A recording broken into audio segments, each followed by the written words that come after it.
Hey everybody, good guy Wooper here. What's up? I'm coming to you guys for like the first time in God knows when, doing another top 10 with the release of Pokemon Sun and Moon on the horizon. By horizon I mean like 2 months or so, but whatever, besides the point. Coming to you with my top, I believe 5 Pokemon. I have no idea what I'm doing right now. With my top 5 Pokemon for Sun and Moon. Figured it'd be about time for me to do this, get this on the roll, you know what I mean, but either way, without further ado, let's go ahead and get into this goddamn list. Alright, coming in at number 5, we have Lycanroc.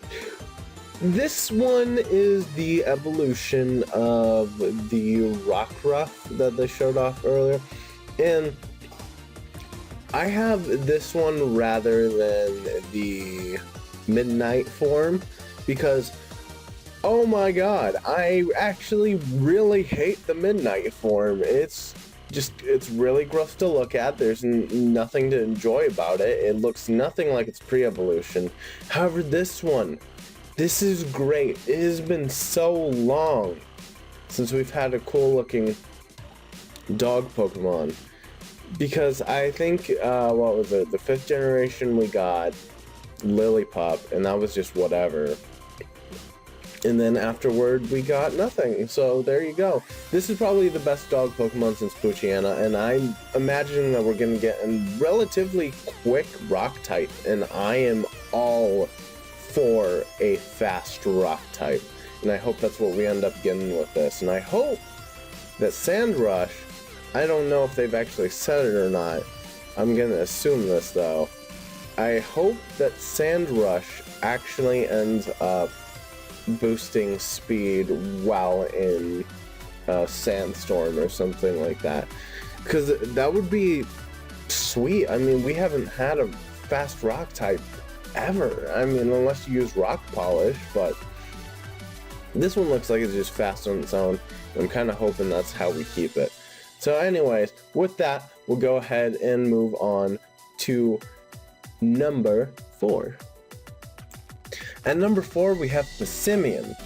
Now, something about Passimian, I don't know, it might be because he looks like Sabubafoo or whatever, but I can't tell if it's supposed to be a lemur or something like that.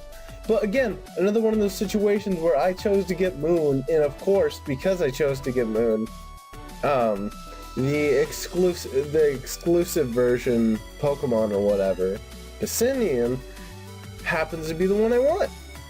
Because, I mean, I'm not necessarily against the orangutan, it's more that I don't like the color palette of the orangutan. But I'll take Passimian instead. It's actually been a very long time since I've seen a fighting type that I wanted on my team. Because, the last one we got was like Honalucha, and I think that was it in 6th gen. But, yeah, it's been a very long time since I've wanted a fighting type, and although I am not a fan of sports or football, which I guess is supposed to be like the joke with this guy, especially with that receiver ability, I'm still into it. I'm still into it. I can't imagine this guy evolving or being any better than what he is as his base form. But with that receiver ability, I would love to have a double battle with my Shedinja, if you know what I mean. So with that, let's go ahead and move on to number 3. At number 3, we have Malol, which, oh boy, more lull is what I need in my life. This, I don't know what to tell you other than I love grass types, and there's something about this guy's design that I just love to death. He looks like the most, I just hope it doesn't actually like have a mouth, like it never like smiles or like goes like, oh. But I really like this guy's design, and my favorite grass types to use are the ones that know things like Effect Spore and helpful things like that. Like, I love to use grass types where you can just status the holy shit out of something, and that looks like what this guy's gonna be. If he evolves, I hope it's not anything ugly, because I really like how cute it is right now, and if it only stays at one stage and it actually just like gets a good chunk of, oh my goodness, it's only 8 centimeters high and 3 pounds. This thing is dense as shit. I didn't even realize that. That's amazing.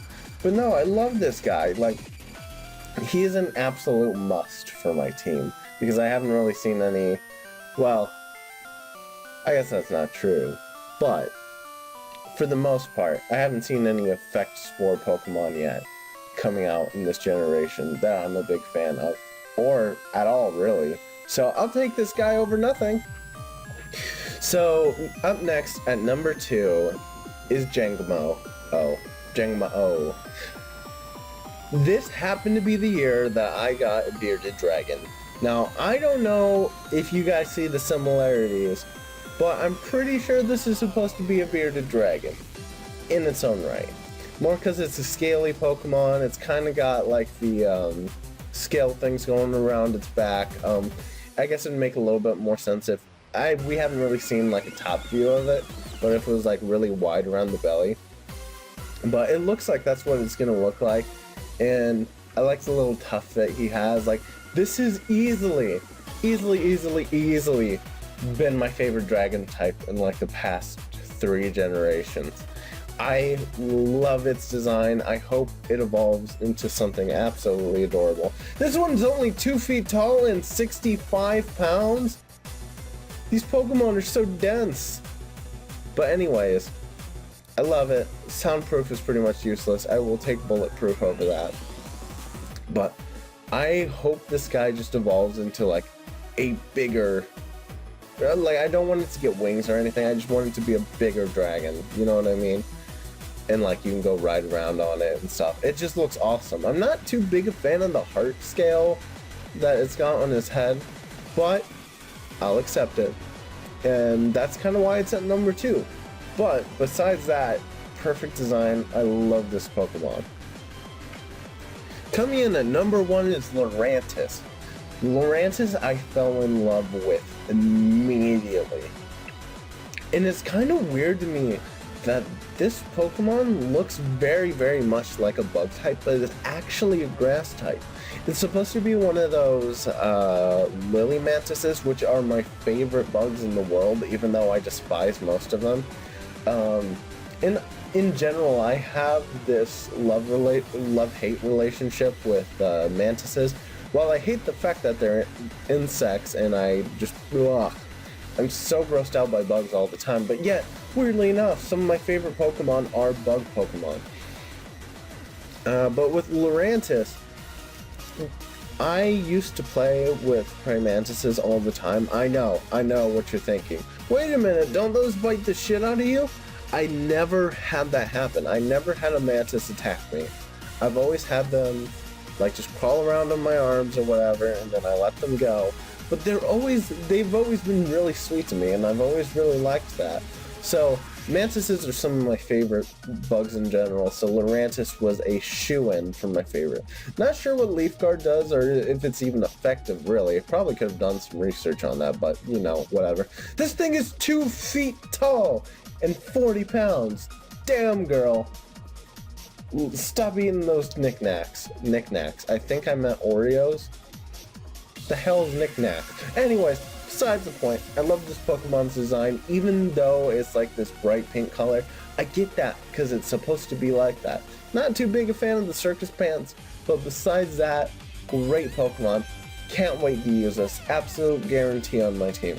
And with that, I hope you guys enjoyed this top 5 of my favorite Alolan Pokemon. Not like Alolan foreign Pokemon, but my Alolan Pokemon. So, if you guys want to see more top 5, more top 10, be sure to leave a like down below or a comment. I don't care, either will suffice. See you guys later. Keep it good, guys. Keep it good. Full copy of the mechanism. And like, I was looking for the perfect spin off. And it didn't happen until about, like, mind you, I started this at like 10 o'clock. It happened at about 4:30 in the morning. I happened upon a shiny, perfect spin duck. For those of you who don't know what a perfect spin duck